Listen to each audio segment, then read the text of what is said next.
Hey everybody, Uber's algorithm, it eats its own drivers. That's what it's designed to do. It's designed to train you like a puppy to take rides that are unprofitable for the driver but profitable for Uber. And in this video, I'm going to show you exactly how to recognize when this is being done to you, and more importantly, how to fight back against it and mitigate what it's doing to your pay. There are things that can be done, and it does make a slight difference. It's not going to make, it's not going to turn a $10 ride into a $40 ride, but it will increase your pay, or at least it has for me over time. And I think overall drivers will see a little bit more money and hopefully be a little bit more happy. So go ahead and strap in and get ready to watch the video and let me know what you think. Drop your comments below. Alrighty, let's get started. Okay, so we all know there's basically two types of trips with Uber.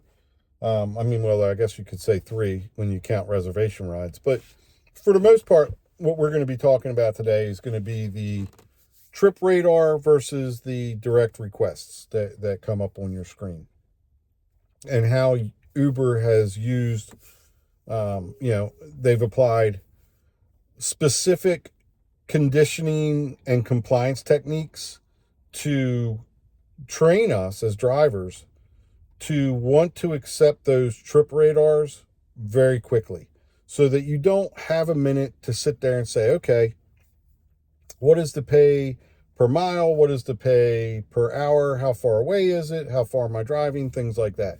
They really, I believe, they really don't want drivers trying to calculate all this out. And the way they do it is simple.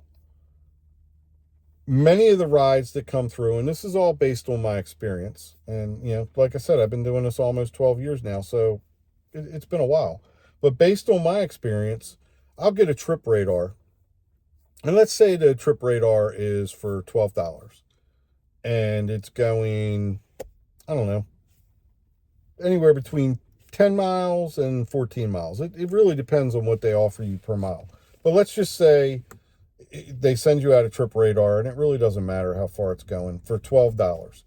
And you ignore the trip radar, or you decline the trip radar, and I would say a little over half the time, all of a sudden that trip radar will come back to you within a minute or two, usually less than a minute, and it'll come back as a direct request, but it'll come back for less money than what the original trip radar was.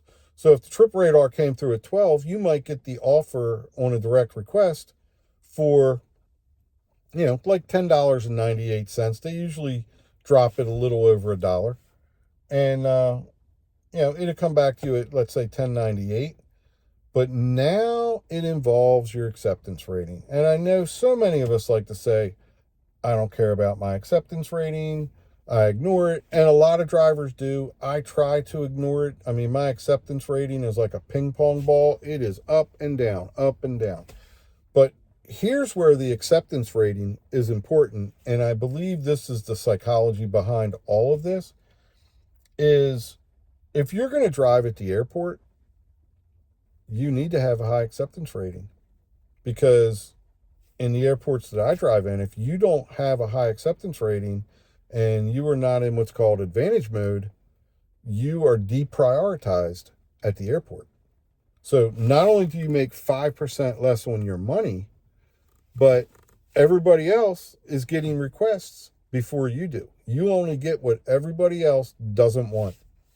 So at the end of the day, what Uber is teaching us or training us, what the algorithm is doing, is it's saying to you, hey, look, it's the carrot and the stick.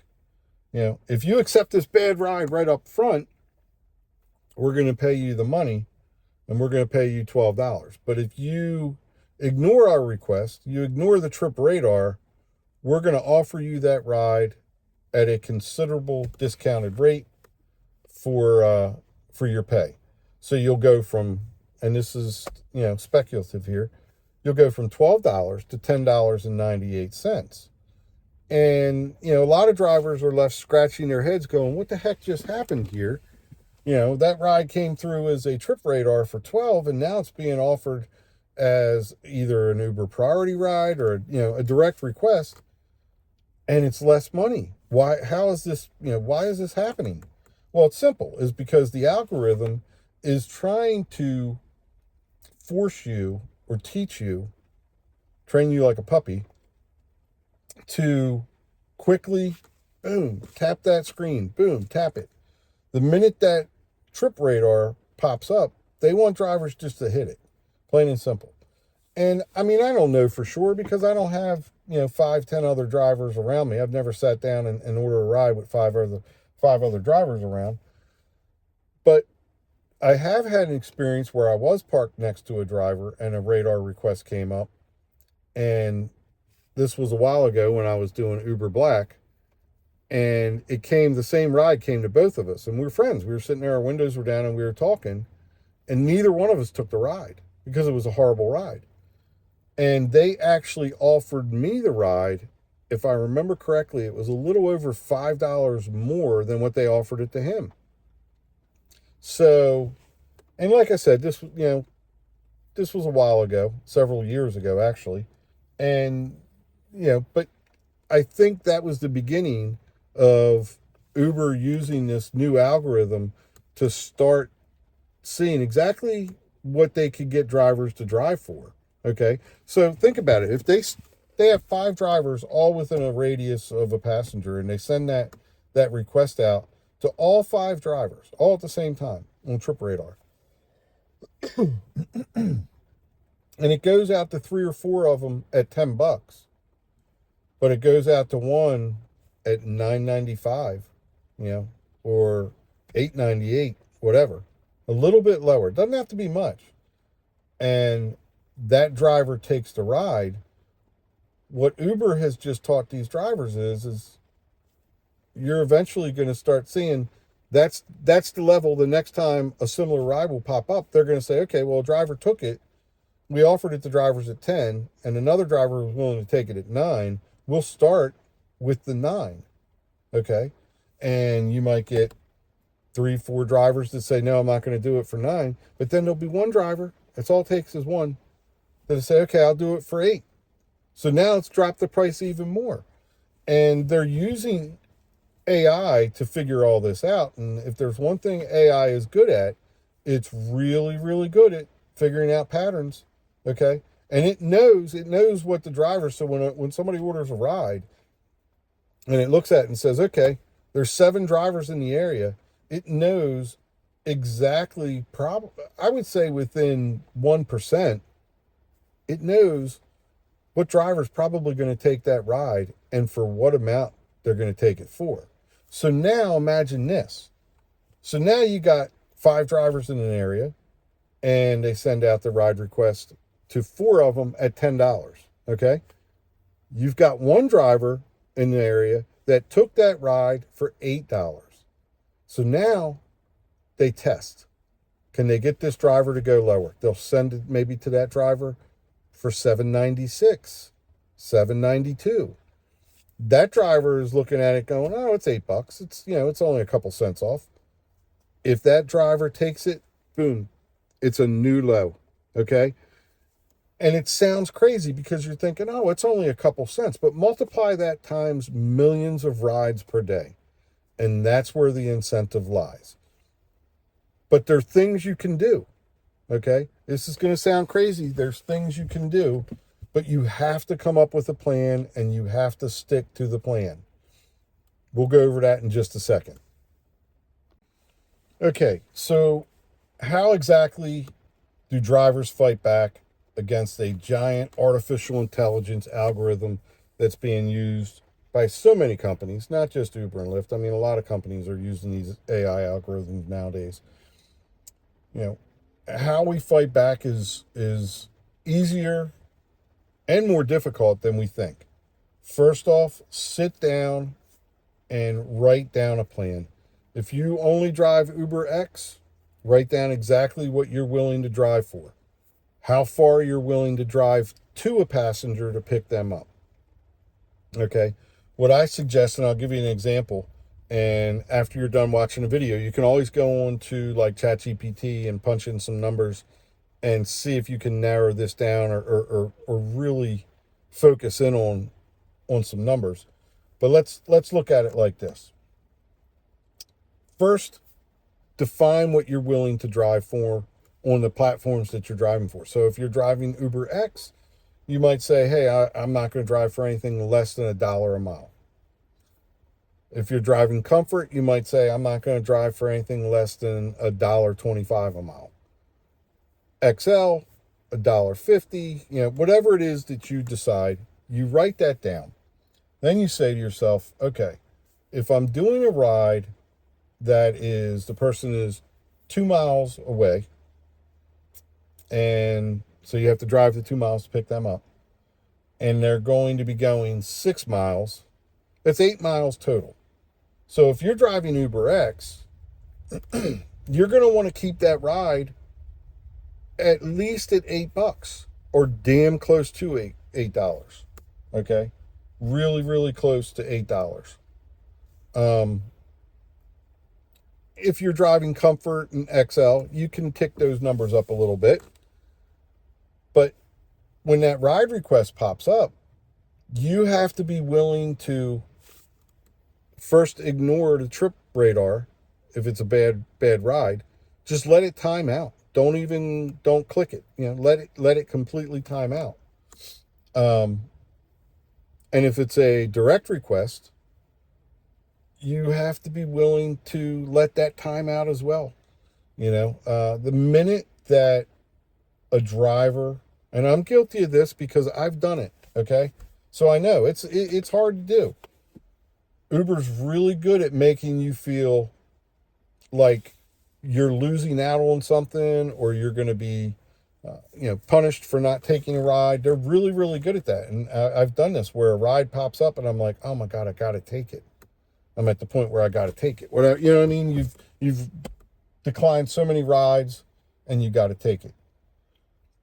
The minute we do that as drivers, I think we've lost. Okay. There's no other way to say it. You've lost that fight.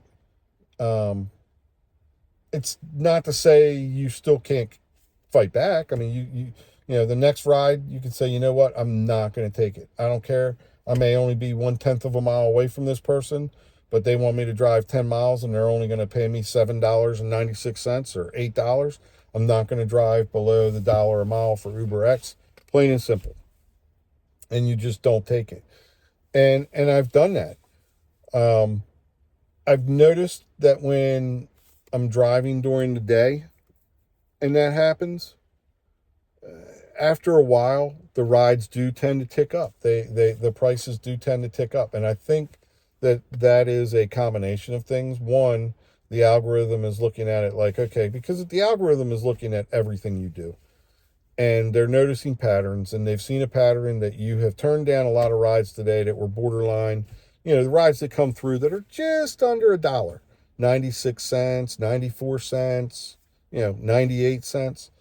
That driver has turned those down, so let's hit him with $1.01. Let's hit him with $1.04. I've noticed that. And you know what? Hey, if I'm only driving 1/10 of a mile and I'm picking up that person, or even if I'm driving a mile or two and I'm picking up that person for $1.04 and I'm only taking them right down the road 4 or 5 miles, I'll take that ride. I try to stay, I'm not perfect. I try to stay above $1 for Uber X. You can't always do it, but you have to do your absolute best at doing it. That's the first line of defense, is to create that plan and really stick to it and say, okay, I'm not going to drive 5 miles to pick somebody up to take them 5 miles for $6.75. Because at that point, you're effectively driving for pennies, 67 cents a mile. Okay. Now, this may change depending on your market, the day, and where exactly you are. And I'll tell you how and why. If I'm in an area close to a city or an area that I know to be busy, Those rides aren't always bad because you're going from ride to ride to ride to ride to ride. It depends on time of day. So when you are creating your plan, take that into account. Are you driving early in the morning when there's not a lot of drivers out there? Oh, a lot of Uber drivers say, yeah, I like to get up at 4 o'clock in the morning, get out there and start driving. I check the passenger app all the time, and there's very few Uber drivers out driving around at 4 o'clock in the morning. There's a few, but not like there is at 9:30, 10 o'clock in the morning.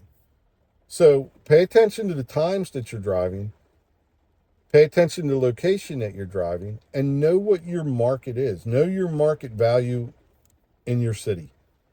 You know, Uber is going to be real fast to tell you exactly what they think it is. And I can assure you it's always going to be the lowest amount. So make that plan, stick to that plan, and I think you'll see an uptick. Let me know. Comment below. Try it for a week. Try it for a week and let me know if it has ticked up your earnings and what that percentage is. Compare week over week and ask, ChatGPT, hey, how did my earnings change? Did they go up? Did they go down? What was the percentage? Let me know. Drop it in the comments below and let me know. All right. We'll move on to the next part. All right. So the next part of this is really deciding when you drive. It's important to decide when you drive. We all know early mornings are going to pay a little bit better. During the day is I feel is the lowest part as far as what they offer drivers. I would say between 9:30 and 4:30 is when the amounts are really low. Those are people that are going to work and coming home from work. And the funny part is Uber's real quick to offer people an inexpensive way to get to work. And they generally do tick it up slightly on them when they want to get home because, we all have to go to work, but we all want to go home at the end of the day. So, and want seems to outweigh need. And they charge, I feel like they charge passengers a little bit more, and they sometimes pay a little bit more. Evenings, that's where I think a lot of the money is and where drivers can make up and really tick up their whether you pay attention to hourly rate, per mile, per ride, whatever it is, however you keep track of your pay, it generally is going to be more in the evenings and at night. So when you start to figure out how you want to try and maximize your earnings and make the most amount of money, really sit down and look at when you are able to drive. Okay. I have a very weird schedule simply because, like I've said, and so many of you know, I have a young daughter. My wife works, 12-hour shifts. And it's one of those things where, if she gets home at 9:30, 10 o'clock at night because it took her time to, write reports and give reports to other nurses and doctors and stuff like that, sometimes she doesn't roll through the door until 10:15.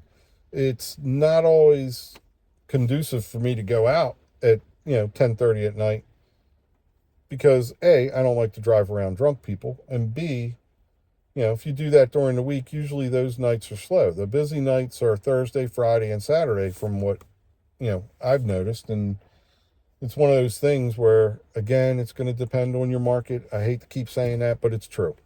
I have a bunch of cities around me: Baltimore, Washington, D.C., Columbia. Those places attract younger people. They go out at night and drink. They go out at night and go to dinner. And I'm lucky. I'm very lucky. I can go out there and drive those times on most nights, and I can make extra money. And it really does increase my per mile rate when you're able to do that. So pay attention to when you're going to drive. Come up with a loose schedule. It doesn't have to be a tight schedule, but come up with a loose schedule and stick to it. And like I said, do it for a week, do it for 2 weeks, and let me know, has it helped you? Have you made more money? Do you see better offers in the early morning? Do you see stronger offers late at night. Have you noticed? Are you getting more per mile, or are you averaging more per hour when you do this? But feel it out, you know, try it for a week. If you don't notice a difference, maybe adjust your schedule a little bit and keep declining rides that aren't profitable. Tell the algorithm, hey, I'm not going to drive for less than $1 a mile. The algorithm recognizes patterns and it will adjust, because eventually they got to get people from point A to point B. And if the majority of the drivers out here do these things, Uber and Lyft and other rideshare companies are going to have no choice whatsoever other than to tick up the price what they pay drivers. So write your schedule, figure out what you want to drive for as a minimum. Don't accept anything below that, okay? Even if you're driving home, and I've done this recently, as recent as last night, don't accept a trip just because you're headed home, you're headed in that direction, okay? Uber knows you're headed home. Uber knows what time you usually turn the app off. You know, Uber and Lyft know this. Their algorithms aren't stupid. So if they see you heading in a direction and it's 9 o'clock at night and they say, oh, this driver tends to turn off his app between 9 and 9:30, and they're headed back to where they live, they know. They'll offer you, if there's a ride going that way, they'll offer it super, super cheap. You know what? I'm going there anyway. Pay the next driver more money. Don't take it. You know, make them pay somebody, because the more we make them pay, the better off we're going to be. So, I mean, that's pretty much it. You really have to stick to these plans, and, you know, don't let Uber turn you into a snack. Drop your comments below. Let me know what you think. And if you want to, and you like this kind of content, go ahead and subscribe to the channel. See y'all in the next video.